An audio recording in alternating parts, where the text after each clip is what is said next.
बिल्कुल, यह एक चुड़ैल की डरावनी कहानी है। भूतिया हवेली। गांव के एक कोने में एक पुरानी हवेली खड़ी थी।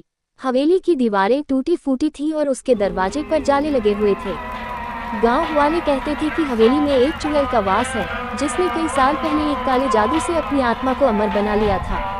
रात के समय हवेली के आसपास अजीब अजीब आवाजें आती थीं, जिससे गांव वाले अक्सर परेशान रहते थे।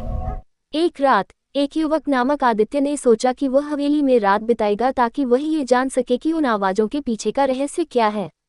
आदित्य हवेली के अंदर गया और पुरानी किताबों और खंडहरों के बीच खोजबीन करने लगा।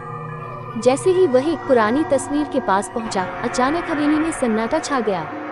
तभी उसे एक ठंडी हवा का झोंका महसूस हुआ और उसने महसूस किया कि कोई उसकी ओर देख रहा है।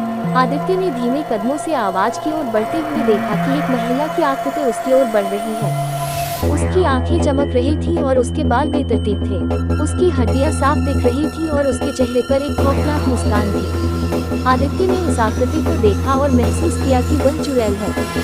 चुड़ैल ने आदित्य से कहा, तुम्हारे आने का उद्देश्य क्या है? तुमने मेरे सपनों की शांति को छेड़ा है।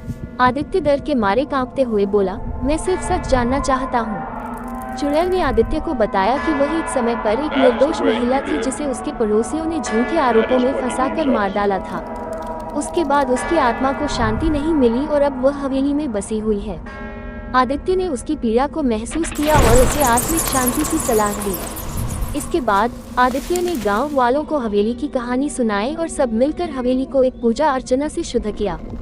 इसके बाद से हवेली में कोई अजीब आवाजें सुनाई नहीं देने लगी और चुड़ैल की आत्मा को शांति मिली। इस कहानी के माध्यम से हमें ये सीखने को मिलता है कि आत्मा की शांति के लिए सच्चाई और न्याय का सम्मान करना जरूरी है।